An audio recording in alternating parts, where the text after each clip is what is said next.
Okay, अब हम start करते हैं फैक्टराइजेशन मेथड, जिसके ज़रिए हम क्या करेंगे, अगर कोई भी क्वाड्रेटिक इक्वेशन हो तो उसको हम फैक्टराइज कैसे करते हैं। अब इस तरह सेकंड क्वेश्चन के अंदर फर्स्ट पार्ट के अंदर उसने ऑलरेडी हमें फैक्टर्स फॉर्म में इक्वेशंस दे दी हैं, जिसमें X minus one into x minus four is equal to zero है। तो अगर ये ऑलरेडी इन प्रोडक्ट फॉर्म है तो हम इसके फैक्टर्स आसानी से निकाल सकते हैं। हम दोनों को अलग अलग जीरो के इक्वल रख दें तो एक एक्स का आंसर आ गया वन, और इसी तरह x माइनस फोर को जीरो रखें तो x का आंसर आ गया फोर के बराबर। तो मेरे पास दो सोल्यूशन आ गए, एक x का सोल्यूशन आ गया वन के बराबर और एक x का सोल्यूशन आ गया फोर के बराबर। इसी तरह अगर हमारे पास सेकंड प्रॉब्लम को देखें तो इसके अंदर हमारे पास दिया हुआ है x square minus two X plus one is equal to zero. अब इसके अंदर भी हमें क्या करना है, एक हमारे पास बहुत सारे मेथड हैं फैक्टराइजेशन के अंदर। सबसे इजी मेथड है, देखें हमारा ये स्क्वायर कंप्लीट हो रहा है या नहीं हो रहा। तो अगर हम ये देखें तो ये देखें ये एक्स का होल स्क्वायर है, यहाँ पे ये वन का होल स्क्वायर है, तो ए स्क्वायर प्लस बी स्क्वायर हो रहा है। और अगर दरमियान में माइनस साइन के साथ देखें तो टू ए बी हमारे पास फॉर्मूला होता है a square minus two a b plus b square. तो देखें ये तीनों टर्म्स इसके स्क्वायर कंप्लीट कर रही हैं, इसका मतलब है ये क्या बन जाएगा, एक्स माइनस वन का whole square equal to zero. तो इस इक्वेशन के जो दो रूट्स हैं वो दोनों क्या है, इक्वल है। तो हम क्या कर देते हैं, स्क्वायर को खत्म कर देते हैं, क्योंकि हमें तो एक ही रूट चाहिए अब इसका, क्योंकि सेम इक्वल रूट है।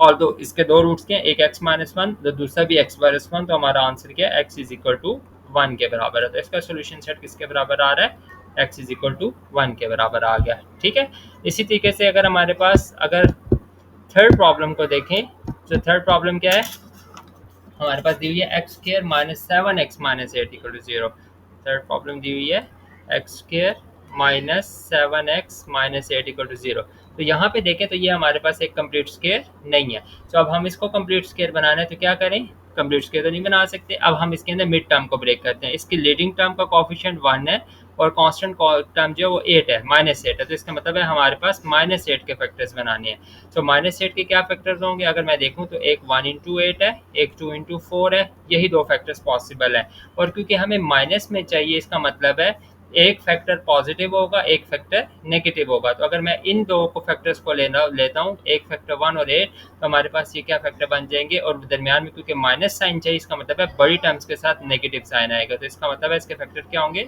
Minus eight x plus x minus eight is equal to zero. So अगर मेरे पास फर्स्ट टू टर्म्स में देखें तो x कॉमन है, तो क्या रह जाएगा x into x minus eight. इन दो टर्म्स में कुछ भी कॉमन नहीं है, हम वन कॉमन ले लेते हैं, तो क्या रह जाएगा x minus eight is equal to zero. तो दो फैक्टर्स क्या आ गए, x माइनस एट और एक आ गया x plus one is equal to zero. तो इसका मतलब है हमारे दो फैक्टर्स अब क्या हैं, x माइनस एट को सेपरेटली जीरो रखें तो एक x का आंसर आ गया एट के बराबर, और अगर x प्लस वन को जीरो रखें तो x का आंसर आ गया माइनस वन के बराबर। तो हमारा सोल्यूशन सेट क्या बन गया, एक x इक्वल टू एट है और एक x equal to minus one है। Okay okay, let's do the fourth problem. हमारे पास फोर्थ प्रॉब्लम क्या है, फोर्थ प्रॉब्लम के अंदर हमें कहा हुआ है x square minus four x plus four, ये किसके बराबर है, ये दिया हुआ है टू एक्स माइनस सेवन का होल स्क्वायर के बराबर। तो फैक्टराइजेशन के लिए पहली चीज़ आपने याद रखनी है, जब भी आपने फैक्टराइजेशन करनी है तो आपका जो इक्वेशन है जो है वो स्टैंडर्ड फॉर्म में होनी चाहिए। So let's convert this equation into standard form. पहले हम इसको क्या करते हैं, ओपन करते हैं। तो ये क्या है हमारे पास, x square minus four x plus four, ये तो ऑलरेडी ओपन है, सिंप्लीफाई फॉर्म बनी हुई है। तो यहाँ पे ए माइनस बी का होल स्क्वायर, तो हम इसको लिख सकते हैं ए का square minus two times a b, ये क्योंकि हमने अभी पढ़ा ए माइनस बी का होल स्क्वायर का फार्मूला। तो वो होता क्या, a square minus two a b plus B square. तो हमारे पास क्या टर्म बन गई है, x square minus four x plus four, two x का स्क्वायर क्या होता है four x square, two two ज़र फोर, सेवन ज़र क्या होता है ट्वेंटी एट एक्स, और सेवन का स्क्वायर क्या होता है 49।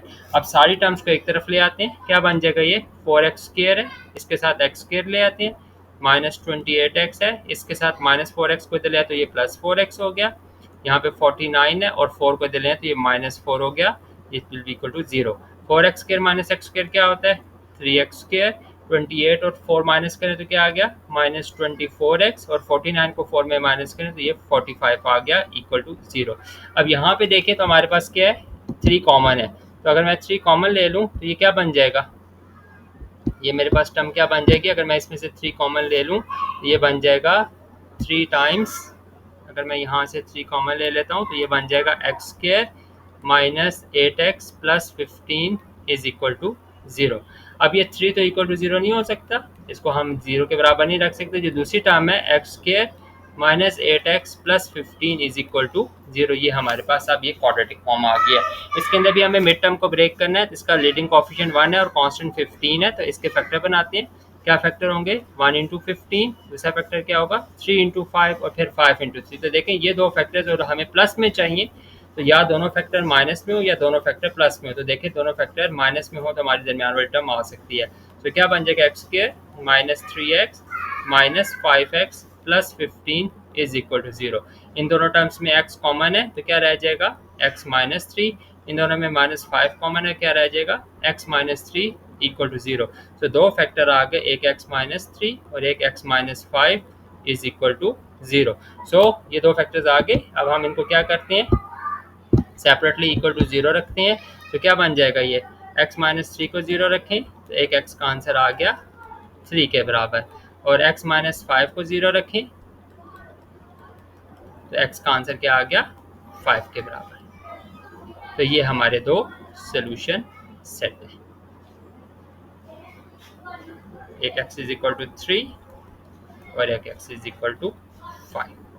होप सो आपको ये टॉपिक समझ आ गया होगा। एक प्रॉब्लम है वो अब आप लोगों ने खुद सॉल्व करनी है। Thank you.